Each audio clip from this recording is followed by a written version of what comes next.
What's up, everybody? I just got some morning thoughts. Just been thinking quite a bit lately.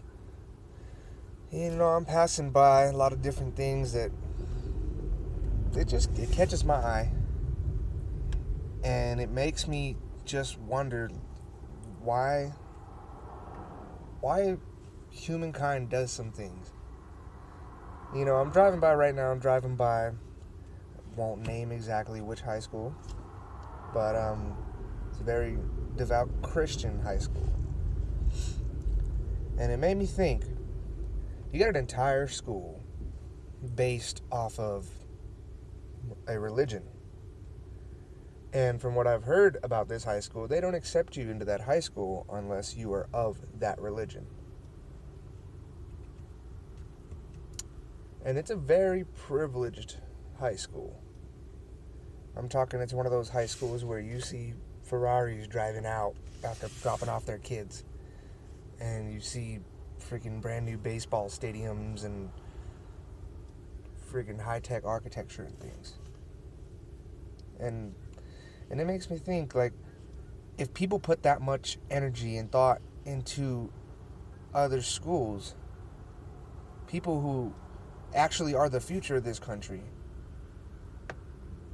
as in, the people that are underprivileged, because, even just like Mortal Technique says, we may not run America, but we make America run. And that's very true. Because without those patty flippers, without those gardeners, without, all the little people, where would the big people be at? They wouldn't be anywhere. They wouldn't have an income generated. They wouldn't have workers. Yeah, they call us slaves. Maybe we are. We're the only species on this planet that has to pay rent to live. Am I the only one that sees something wrong with that? I don't think so, right? And you sit back and you think, a Christian high school. Where's the Muslim high school? Where's the atheist high school?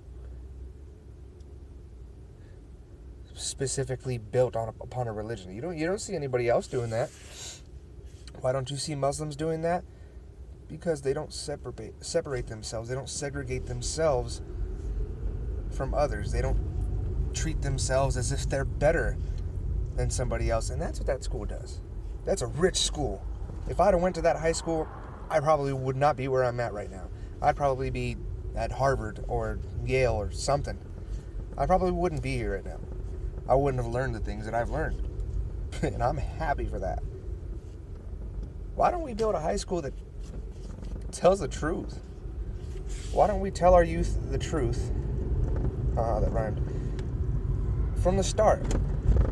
The mind of a child is where the revolution begins. Another Immortal Technique quote.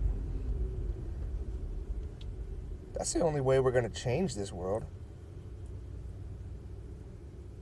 There's no other way. Because, look at us all right now, anywhere between 20 and 50 years old. We're going to be the last left with this knowledge. We're going to be the last ones that have even a slight clue of what's going on. And you don't think we should tell people something about it? I think we should.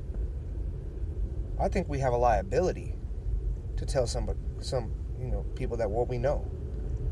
Which is why I do what I do. Which is why I say what I say. Which is why I'm not afraid, if somebody wants to come and put out a hit on me because I'm telling the world the truth, then I died doing my job. I'm not worried about it.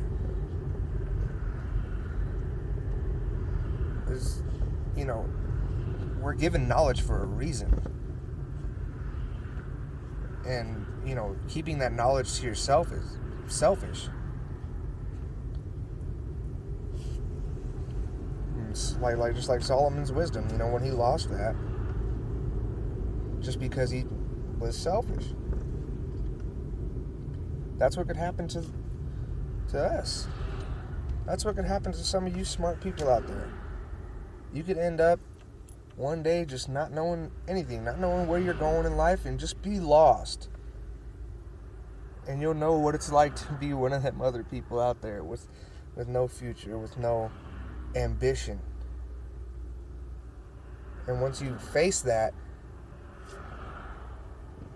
to face that fact that there's a huge possibility that you could lose it all, then you cherish it more. Same goes with life. As soon as you face that fact that you are not promised tomorrow, that there's no guarantee that you're going to be here tomorrow. Now, there's no guarantee you could be here in 5 minutes. I could die while I'm making this video, and, there's nothing I could do about it.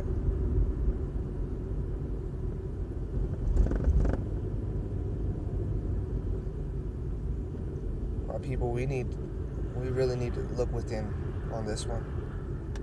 There's so little time. I know that's said a lot. Oh, there's so little time. People are always saying there's so little time, then why isn't anything happening? You think something's not happening, but I can guarantee you something's happening. I can guarantee it. Every single day. The homeless people disappearing. The disasters you see around the world. The fights, the wars. You don't think it's all been prophesized? It has. All this shit's been told for years. Years upon years. Look at the letters from Albert Pike to Manzini before World War I, and you'll see exactly how it's been prophesized.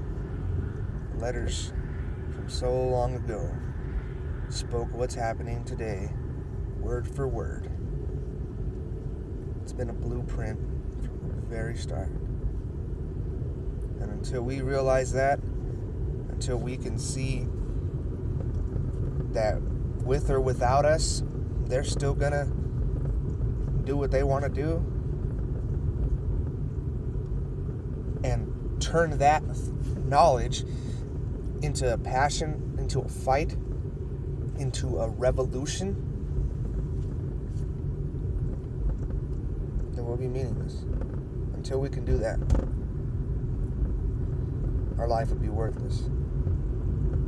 And I'll finish it all off with yet another quote from today's revolutionary immortal technique. The purpose of life is a life with a purpose. So I'd rather die for a cause than live a life that is worthless. Think about it, people.